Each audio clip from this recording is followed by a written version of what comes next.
내가 여호와인 줄을 그들이 알리라. 아멘. 할렐루야.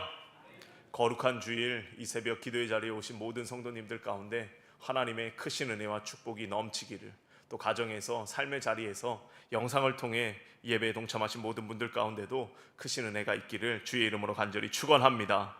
오늘 말씀의 제목은 끝이 왔도다, 끝이 왔도다입니다.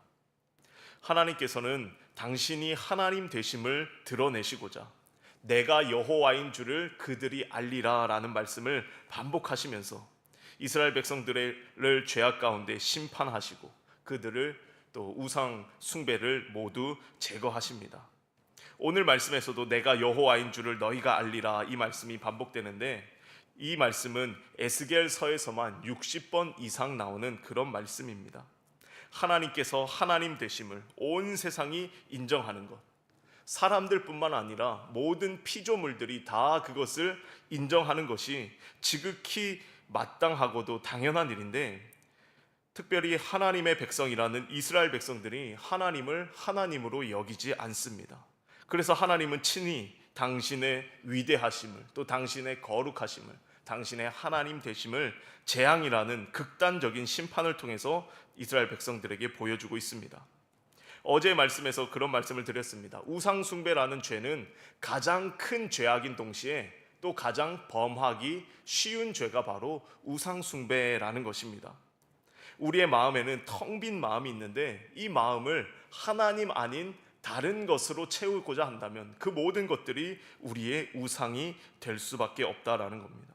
이스라엘 백성들은 하나님 아닌 다른 우상 섬기기를 즐겨했고, 결국 이들은 하나님의 심판을 피할 수 없게 됩니다.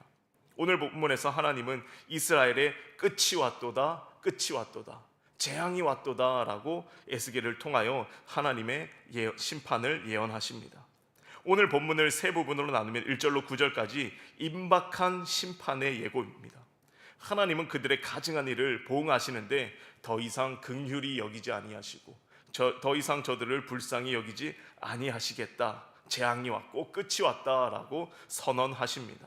10절로 18절까지 재앙이 임했습니다. 하나님의 진노가 현실로 다가왔기에 이스라엘 백성들은 그 결과 큰 혼란과 고통에 직면할 것임을 말씀하십니다. 19절로 27절까지 심판의 결과로서 이스라엘이 겪을 고통과 그 멸망을 조금 더 자세하게 묘사하고 있습니다. 이스라엘 백성들 칼과 기근과 전염병으로 인해 큰 고난을 겪게 될 것이고, 또 살아남은 자들은 도망하면서 연약한 상태로 하나님 앞에 부르짖지만 아무런 응답도 듣지 못하는, 아무런 희망이 없는 그런 상태로 빠지게 됩니다. 모든 소망을 잃고 하나님께 도움을 구하지만 하나님은 그들의 우상 숭배를 결코 용납하지 않으시고 심판을 완수해 가십니다. 오늘 말씀을 통하여서 우리에게 주시는 하나님의 영적인 교훈을 살펴보고 기도의 제목을 얻고자 합니다. 첫 번째로, 하나님은 반드시 행한 대로 보응하신다라는 겁니다. 하나님은 반드시 행한 대로 보응하십니다. 2절입니다. 너 인자야, 주 여호와께서 이스라엘 땅에 관하여 이같이 말씀하셨느니라. 끝났도다, 땅 사방의 일이 끝났도다. 이제는 내게 끝이 이르렀나니 내가 내 진노를 내게 나타내어 내 행위를 심판하고 내 모든 가증한 일을 보응하리라. 오늘 본문을 보면 에스겔이 특별히 반복되는 어구를 많이 사용하면서 이런 표현을 합니다. 5절에 재앙이로다, 비상한 재앙이로다, 볼지어다, 그것이 왔도다. 6절에 끝이 왔도다, 끝이 왔도다, 끝이 너에게 왔도다, 볼지어다, 그것이 왔도다. 10절에 볼지어다, 그날이로다, 볼지어다, 임박하도다. 26절에 환난에 환난이 더하고 소문에 소문이 더할 때에. 에스겔은 이런 반복적인 표현을 계속함으로써 그 시대의 상황의 절박함과 하나님의 메시지를 아주 강력하게 전달하고 있습니다. 하나님의 심판의 확실성과 그 심각성을 강조하고 있습니다. 재앙이 임했고 결국에 끝이 왔다라는 겁니다. 다시 3절입니다. 이제는 내게 끝이 이르렀나니 내가 내 진노를 내게 나타내어 내 행위를 심판하고 모든 가증한 일을 보응하리라. 심판자로서의 하나님, 그리고 반드시 보응하시는 하나님의 모습을 표현하고 있습니다. 사랑하는 성도 여러분, 하나님은 우리의 행위대로 보응하시는 분임을 믿으시길 주의 이름으로 간절히 축원합니다. 하나님은 죄에 대하여는 반드시 심판으로 보응하시고, 그러지만 선한 일에 대하여는 또 반드시 축복으로 보응하시는 분이 바로 하나님이십니다. 그래서 하나님의 원리가 무엇입니까? 심은 대로 거두게 하시는 것이 바로 하나님이십니다. 이것이 곧 하나님의 정의이자 공의인 것입니다. 이사야 3장 10절입니다. 너희는 의인에게 복이 있다고 말하라. 그들은 자기의 행위에 대하여 상을 받을 것이나 악인에게는 화가 있으리니 이는 그들이 행한 대로 보응을 받을 것이기 때문이라. 자기들의 행위에 의하여 의인들은 상을 받게 되고 죄인들은 벌을 받는 것, 이것이 하나님의 당연한 섭리라는 겁니다. 로마서 2장 6절과 8절입니다. 하나님께서 각 사람에게 그 행한 대로 보응하시되 참고 선을 행하여 영광과 존귀와 썩지 아니함을 구하는 자에게는 영생으로 하시고, 오직 당을 지어 진리를 따르지 아니하고 불의를 따르는 자들에게는 진노와 분노로 하시리라. 사랑하는 성도 여러분, 하나님은 우리의 행위대로 보응하시고 갚아주시는 분인 줄로 믿습니다. 인내함으로 참고 또 견딤으로 선을 행하여 영광과 썩지 아니함을 구하는 자들에게는 영생과 축복을 더하여 주시고, 그러나 진리를 따르지 아니하고 불의를 따르는 자들, 하나님의 진노와 분노가 임하게 된다라는 것입니다. 오늘 말씀에서와 같이 이스라엘 백성들 죄의 결과로, 우상 숭배의 결과로 이들은 참담한 최후를 맞이하게 됩니다. 재앙을 맞게 되고 완전한 끝을 경험하게 됩니다. 오늘 이 새벽 기도의 자리에 오신 모든 성도님들의 행위대로 하나님께서 갚아주시는 넘치는 축복이 있기를 주의 이름으로 간절히 축원합니다. 행한 대로 갚으시는 하나님, 신실하신 하나님, 기도한 만큼 응답하시는 그 보응하시는 하나님을 믿고 믿음으로 승리의 길을 걸어가는 저와 여러분의 삶이 되기를 주의 이름으로 간절히 축원합니다. 두 번째로, 죄로 인하여 아름다움을 잃어버리게 되었다라는 겁니다. 죄로 인하여 아름다움을 잃어버리게 되었습니다. 10절과 11절입니다. 볼지어다 그날이로다, 볼지어다 임박하도다, 정한 재앙이 이르렀나니 몽둥이가 꽃이 피며 교만의 싹이 났도다. 포악이 일어나서 죄악의 몽둥이가 되었은즉 그들도 그 무리도 그 재물도 하나도 남지 아니하며 그 중에 아름다운 것도 없어지리로다. 하나님께서 이제 그들을 때리기 시작했습니다. 그리하여서 죄악의 몽둥이로 그들을 이제 벌하기 시작합니다. 그런데 이스라엘 백성들의 죄는 무엇이었습니까? 교만했고 포악했고 우상 숭배를 했고, 그러한 모든 죄악으로 말미암아 하나님께서 결국에 그들을 때리시겠다. 9절 끝에 나 여호와가 때리는 이임을 내가 알리라. 하나님께서 당신의 자녀들을 이제 때리시겠다, 재앙을 내리시겠다라고 하십니다. 그리고 이제 하나님의 재앙으로 말미암아 그 중에 아름다운 것도 없어지리로다라고 말합니다. 여기서 아름다움이라는 이 단어는 히브리어로, 하다르라는 단어를 씁니다. 하다르. 이 하다르에는 영광, 아름다움, 존귀, 위엄, 여러 가지 말 그대로 아름다운 단어가 이 바로 하다르라는 단어입니다. 그런데 이 하다르를, 아름다움을 이스라엘 백성들이 이제 잃어버리게 되었다라는 겁니다. 이 단어가 쓰인 표현을 보면 레위기 23장 40절에 초막절에 대한 규례를 주시면서 하나님이 이런 말씀을 하셨습니다. 첫날에는 너희가 아름다운 나무의 실과와 종려나무 가지와 무성한 나무 가지에서 신의 버들을 취하여 너희 하나님 여호와 앞에서 이레 동안 즐거워할 것이라 라고 말씀합니다. 하나님은 저들에게 초막절이라는 절기를 주시면서 아름다운 나무의 실과를 취하여서 너희가 7일 동안, 이레 동안 즐거워하게 될 것이다 라고 말씀하셨습니다. 그런데 재앙의 날이 임하면 이 아름다운 나무의 실과를 취하여 먹는 것 이제 다 잃어버리게 되는 것입니다.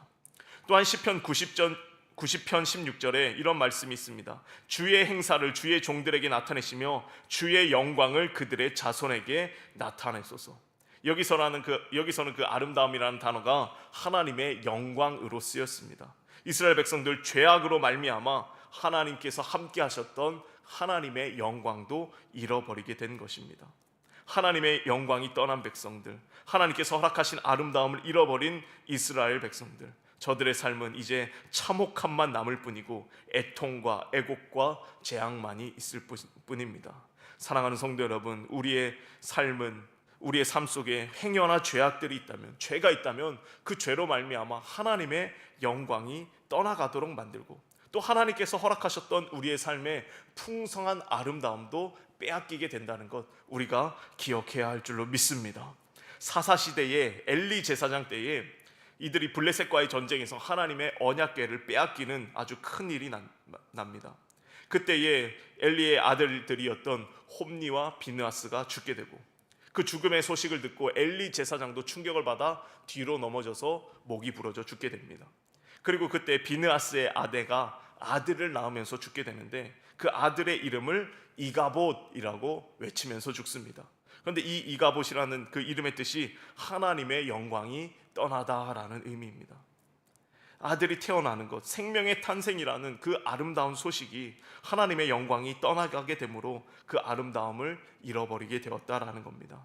사랑하는 성도 여러분, 저와 여러분의 삶은 언제나 죄를 멀리함으로 하나님의 영광이 떠나지 아니하고 하나님의 영광의 임재가 날마다 항상 머무는 그런 삶이 되기를 주의 이름으로 간절히 축원합니다.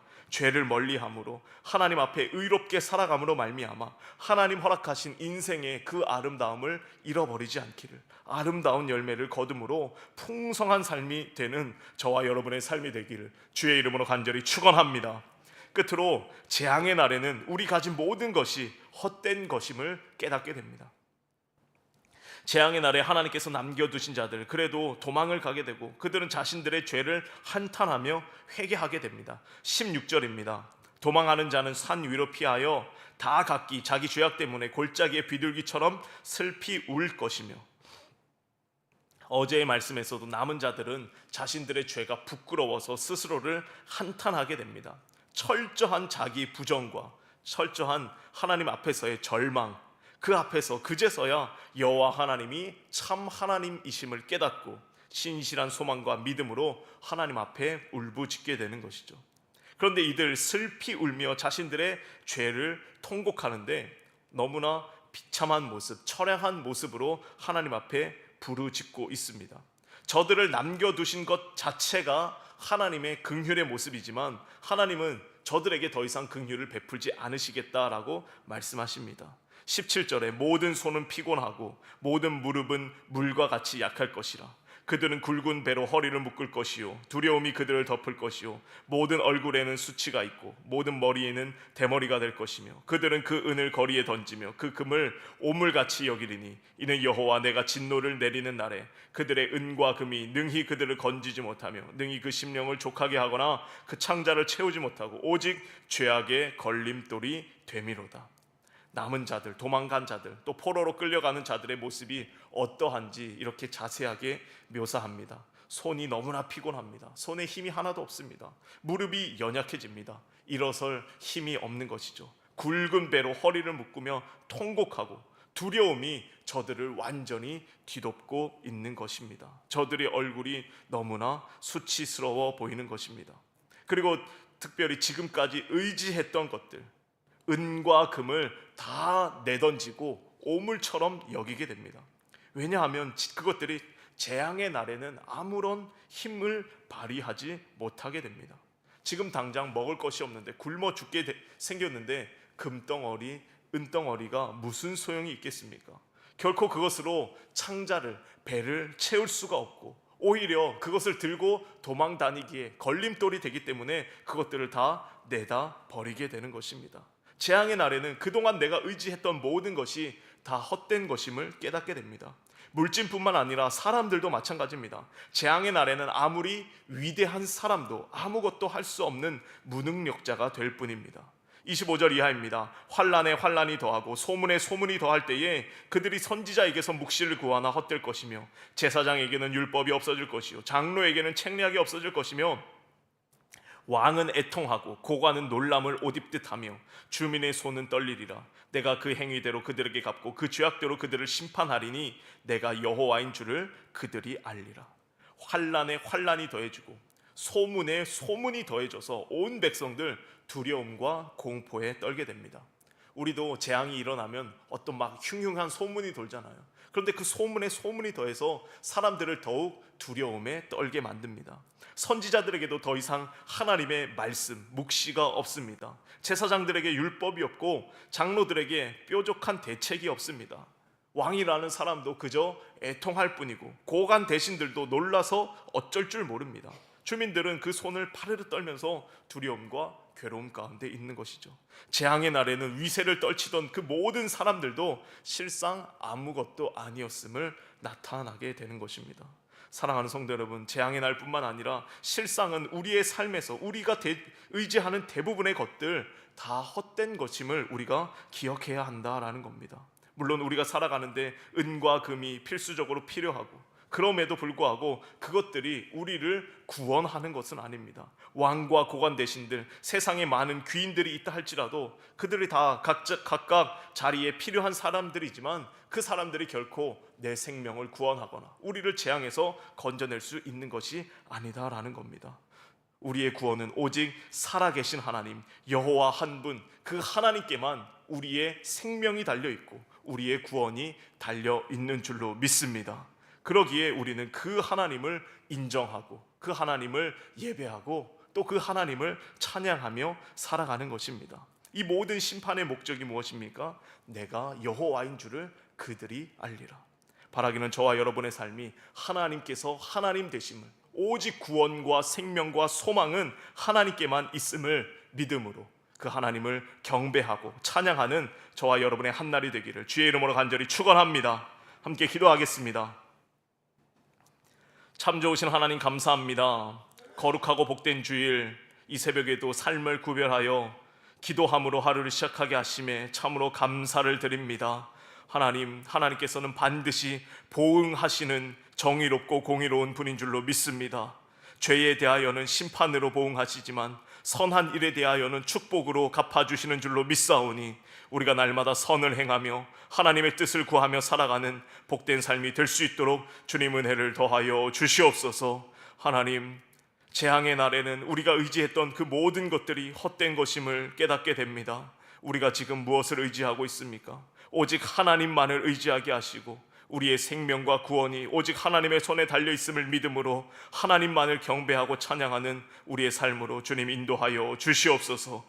이 새벽에도 귀한 예물 정성껏 구별하여 올려드립니다. 하나님 기쁘게 받아주시고 하나님 나라를 위하여 사용하여 주시고 드린 손길 가운데 넘치는 은혜와 축복을 허락하여 주시옵소서. 오늘도 주님과 동행하는 거룩한 날 되게 하실 줄 믿사오며 예수님의 이름으로 기도하옵나이다. 아멘. 함께 기도하시겠습니다.